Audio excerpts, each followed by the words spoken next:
Hey guys, hope you guys had a good day trading today. Tough day, tough day of trading. But let's take a look at it here. So yesterday we did put that supply in, and now we put a new demand in. So most important thing that happened today though is that we officially re-entered a bull market.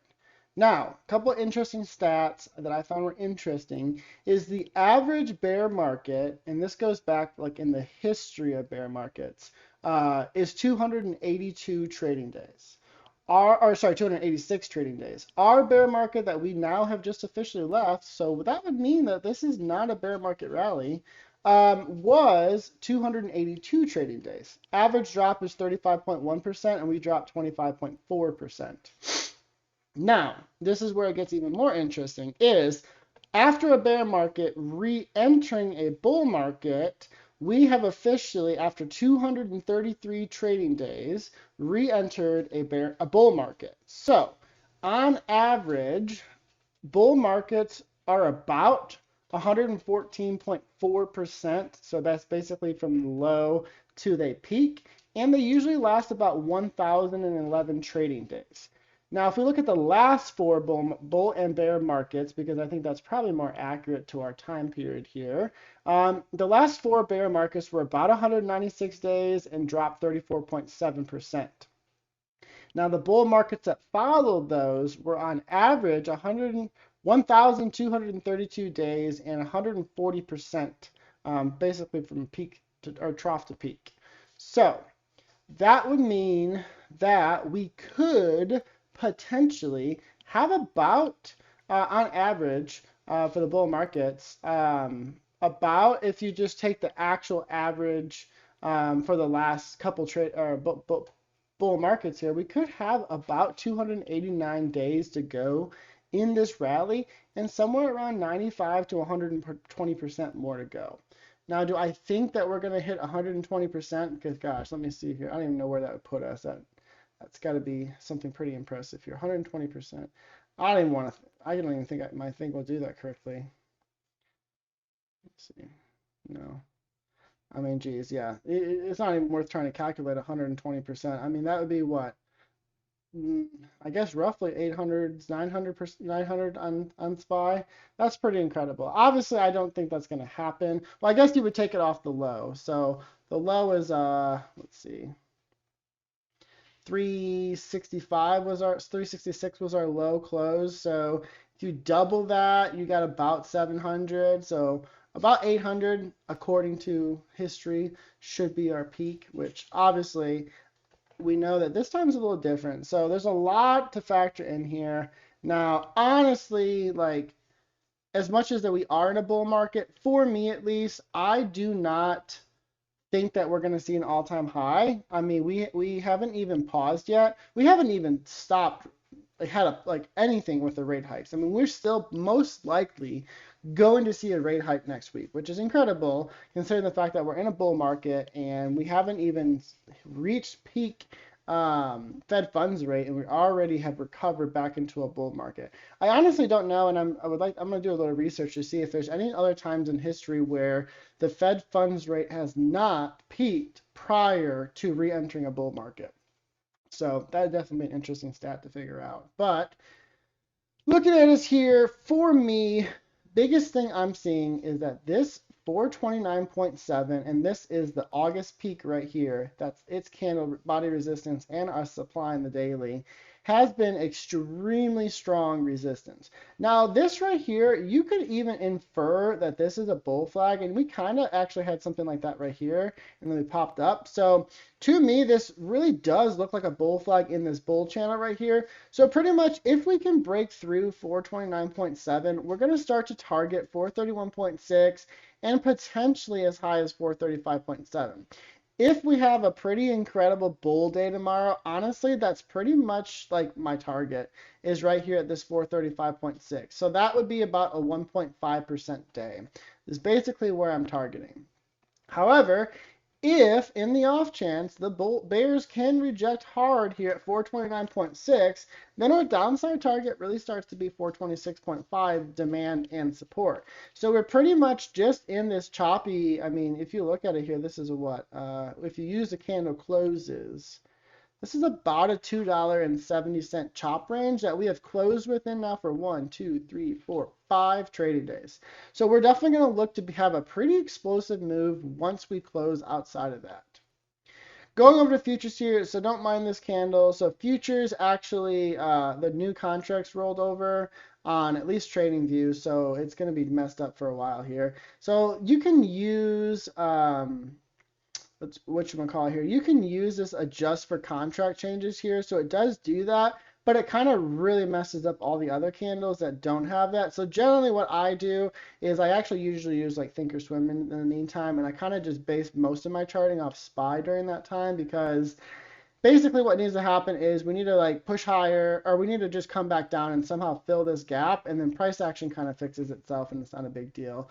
But until that time, we're going to have some definitely thrown off indicators here. But basically what I was looking for here is that we now have 4,300 as our strong resistance.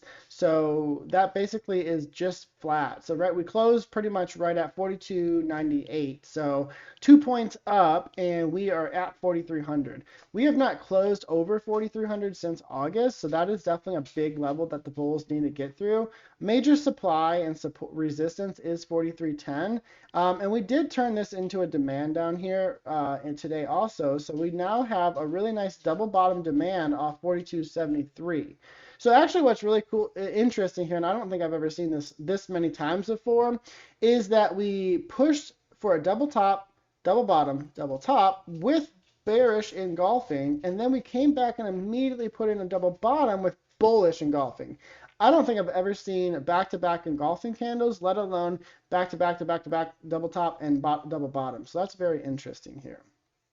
So my VIX is, I don't know if anybody else is having problems with their VIX today. So my VIX, the actual price, as you see here, this 13.9 is from yesterday, but on my actual VIX, it is working on the daily. So the price changed. So it closed at 13.66 today, which is correct.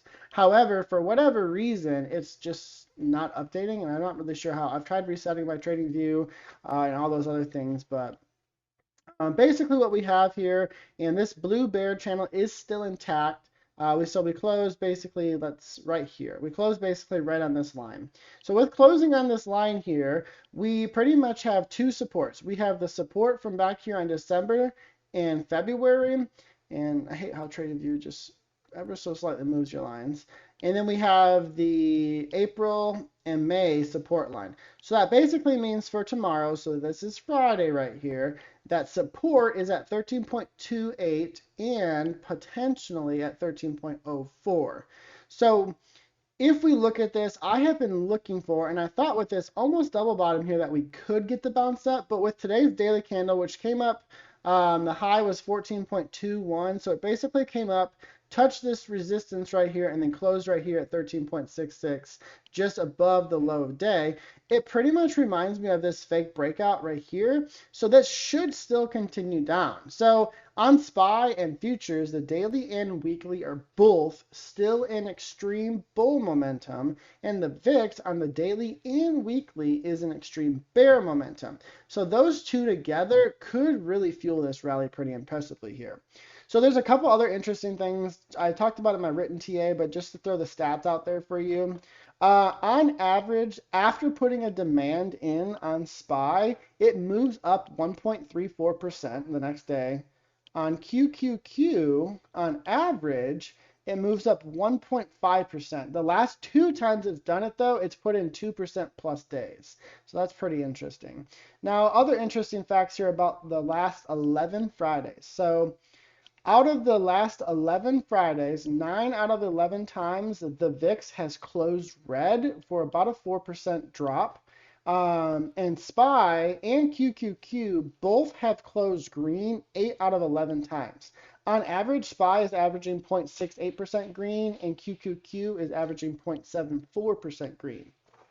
So if we factor in the fact that a new demand was put in, and on QQQ, I'm looking for today's candle to become a new demand, we honestly should be looking for about like a 1.5% to 2% rally on both SPY and futures. SPY and QQ is pretty much how I'm seeing it. So Other little things here I'm just kind of watching is the dollar. So the dollar took, and again, I think my candles are on the dollar is not working for some reason. Well, I guess this one is actually active. So it just hasn't closed and opened a new one. I'll do that in 5 minutes.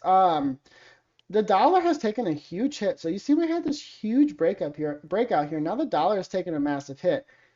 Technically speaking, no, it didn't happen because obviously the dollar rallied with us and this rally up. But weakness in the dollar should lead to strength in tech, especially.